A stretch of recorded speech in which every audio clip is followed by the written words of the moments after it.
क्या आपने कभी सोचा है कि एक 33 साल का नौजवान देश की सबसे बड़ी पंचायत यानी राज्यसभा का सबसे युवा सदस्य कैसे बन गया?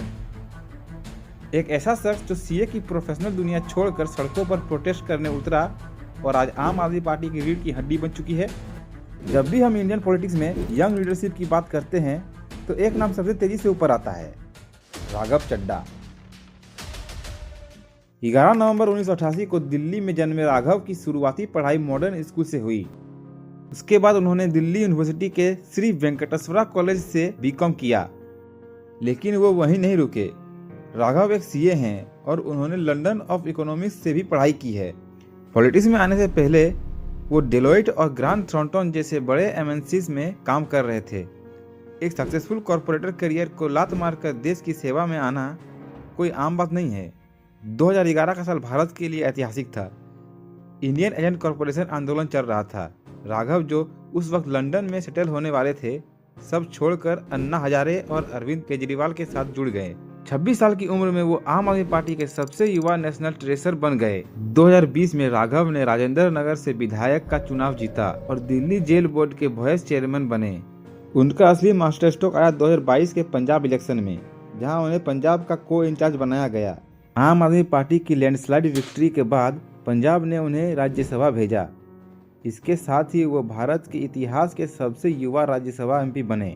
लेकिन ये राह इतनी आसान नहीं थी। अगस्त 2023 में उन्हें राज्यसभा से सस्पेंड कर दिया गया था, जब उन पर फॉर्जरी का आरोप लगे थे। हालांकि बाद में उन्हें राहत मिली। 2024 में उन्हें अपनी आंखों की सर्जरी के लिए लंदन जाना पड़ा, जिस वजह से वो काफी समय तक हेडलाइन में रहे। रिसेंट पार्लियामेंट स्पीचेस के बाद भारत के युवा इनको देश के प्राइम मिनिस्टर के रूप में देखना चाहता है, क्योंकि उन्होंने पार्लियामेंट में एक प्राइवेट मेंबर बिल पेश किया, राइट टू रिकॉल। उनका कहना है कि अगर जनता को नेता चुनने का हक है तो काम ना करने पर नेता को गिराने का भी हक होना चाहिए। उन्होंने कहा, यूके, कनाडा और 24 से ज्यादा देशों में ये कानून है। जब पीएम के खिलाफ नो कॉन्फिडेंस मोशन आ सकता है तो एक एमपी या एमएलए के खिलाफ क्यों नहीं। सिर्फ बड़े कानून ही नहीं, राघव चड्ढा ने हमारी रोजमर्रा की जिंदगी से जुड़े ब्लिंकिट और क्विक कॉमर्स मॉडल्स पर भी गंभीर सवाल उठाए हैं।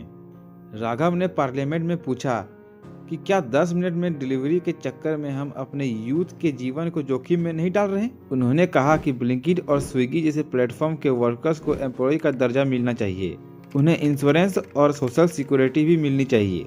एक डिलीवरी बॉय को एक ऑर्डर के सिर्फ 20 से 30 रुपए ही मिलते हैं और उसमें भी उन्हें ट्रैफिक रूल्स को तोड़ने पर मजबूर किया जाता है। इस भाषण के बाद सोशल मीडिया पर justice for gig workers trend करने लगा था और राघव ने इसके लिए अलग से गिग वर्कर वेलफेयर बोर्ड बनाने की मांग की है।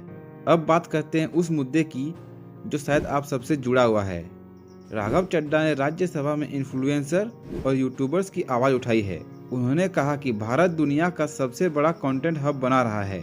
उन्होंने मांग की है कि कंटेंट क्रिएशन को एक ऑफिशियल इंडस्ट्री का दर्जा देना चाहिए। राघव ने एक बड़ा पॉइंट रखा, बिग टेक प्लेटफॉर्म जैसे इंस्टाग्राम, यूट्यूब का एल्गोरिदम ट्रांसपेरेंसी होना चाहिए, ताकि क्रिएटर्स को पता चले कि उनकी रीच क्यों रोकी जा रही है। उन्होंने सरकार से कहा है कि नए क्रिएटर्स के लिए कैमरा और लैपटॉप खरीदने पर टैक्स में छूट मिलनी चाहिए, जैसे स्टार्टअप को मिलती है।